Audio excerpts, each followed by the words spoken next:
আসসালামু আলাইকুম। চাপিলা মাছ আপনারা কিভাবে খেতে পছন্দ করেন?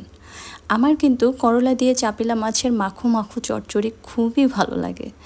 আর এই গরমে যখন গরম ভাতের সাথে এরকম হালকা টাইপের চচ্চড়ি রান্না বা এই টাইপের খাবার খাওয়া হয়, বিষয়টা কিন্তু খুবই আরামদায়ক। আর আজকে তাই আপনাদেরকে সাথে নিয়েই তৈরি করব আমি আমার ভীষণ প্রিয় করলা দিয়ে চাপিলা মাছের চচ্চড়ি।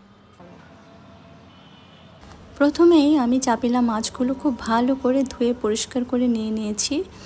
আর চাপিলা মাছগুলো আপনি বড় ছোট যে কোনো সাইজেরই নিতে পারেন, মাঝারি সাইজ নিলে বেটার হয়। আর নিয়ে নিয়েছি করলা, আলু, পেঁয়াজ আর কাঁচামরিচ। করলাগুলো এইভাবে লম্বা লম্বা করে একটু কেটে নিয়েছি, আর আলুগুলো করলার মতো করেই কেটে নিয়েছি। এখন একটা প্যান নিয়ে নিয়েছি, প্যানের মধ্যে নিয়ে নিচ্ছি পেঁয়াজ, আপনি চাইলে কড়াই ব্যবহার করতে পারেন। সাথে নিয়ে নিলাম কাঁচামরিচ, লবণ আর গুঁড়ো মরিচ, ঝালটা যেভাবে খাবেন অতটাই নেবেন। আর নিচ্ছি ধনে গুঁড়ো আর হলুদ গুঁড়ো আগেই দিয়ে দিয়েছি, আর দিলাম জিরা গুঁড়ো। তো সবগুলো মশলা দিয়ে সাথে একটু আদা রসুন বাটা। এবার দিয়ে দেব সরিষার তেল। সরিষার তেলটা অবশ্যই এখানে ব্যবহার করবেন। সরিষার তেলের ফ্লেভারে কিন্তু চচ্চড়ির স্বাদই অন্যরকম হয়। এবার সব মশলা দিয়ে পেঁয়াজ কাঁচামরিচ একদম ডলে ডলে, দেখতেই পাচ্ছেন আমি কিভাবে ডলে ডলে মাখিয়ে নিচ্ছি, যেন সব মশলাগুলো একদম আপনার হাতের মাখার মধ্যেই অর্ধেক রান্না হয়ে যায়। চচ্চড়ি রান্নার বিশেষত্ব কিন্তু এখানেই, আপনি হাত দিয়ে মশলাগুলো মাখিয়ে আপনার এই প্রসেসটা করতে করতেই কিন্তু হাফ রান্না হয়ে যায়। চচ্চড়িতে আসলে সময় খুব কম লাগে, কিন্তু এই যে রান্নার আয়োজন, রেডি করা সব কিছু, এখানেই কিন্তু মূল বিষয় থাকে। তারপরে আলু দিয়ে আবার একইভাবে খুব ভালো করে কচলে কচলে মেখে নিলাম। এখন দিয়ে দিলাম করলাগুলো। করলাগুলো দিয়ে মাখাবো, বাট অতটা একদম কুচলে দুমড়ে মুচলে ফেললে হবে না।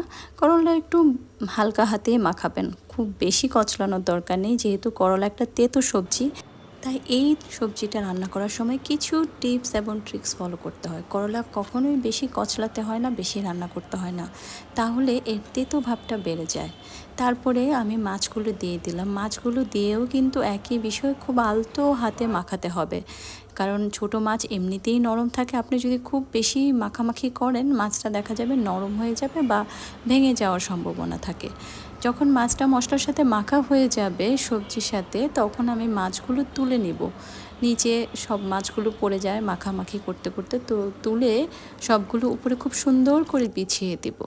বিছিয়ে দিয়ে হাতে যে মশলাগুলো মাখার পর লেগে আছে, সেই হাতটা ধুয়ে পানিটা দিয়ে দিব। এখানে হাত ধোয়া পানিটা অবশ্যই ব্যবহার করবেন, এতে হাতে যে মশলাগুলো থাকে সেটা তরকারির মধ্যেই চলে আসে। আর এখন সুন্দর করে মশলা, মাছ এভাবে করে আপনি দেখতেই পাচ্ছেন আপনারা যে আমি কিভাবে সুন্দর করে পানির মধ্যে ঢুকিয়ে ঢুকিয়ে দিচ্ছি। খুব বেশি পানি দেওয়া যাবে না, তাহলে কিন্তু পানি শুকাতে শুকাতে তরকারি একদম ধেতা বেতা অবস্থা হয়ে যাবে। তো ঢাকনি দিয়ে ঢেকে নিয়ে আসলাম, ঠিকই লক্ষ্য করলেন তো, আমি কিন্তু ঢাকনি খুলে ফেলেছি। ঢাকনা দিয়ে ঢেকে রাখা যাবে না। করলা ভাজি অথবা করলার তরকারি কোনো কিছুতেই ঢেকে রান্না করা যাবে না, তাহলে করলা এত তেতা হবে যে জহর হয়ে যাবে, সেটা আর খাওয়ার উপযুক্ত থাকবে না। আর এই যে দেখতে পাচ্ছেন আমি কিভাবে হাত দিয়ে ধরে আলতোভাবে নেড়ে দিচ্ছি। আমি কিন্তু এখানে কোনো স্প্যাচুলা অথবা কোনো চামচ ইউজ করব না, এতে করে মাছটা ঘাটা ঘাটা হয়ে যাবে, একদম করলার সাথে ভেঙে টেঙে নষ্ট হয়ে যাবে তরকারিটা। তাই আলতো হাতে এভাবে নেড়ে চেড়ে দিতে হবে। আমার তরকারি কিন্তু অলরেডি হয়ে গিয়েছে।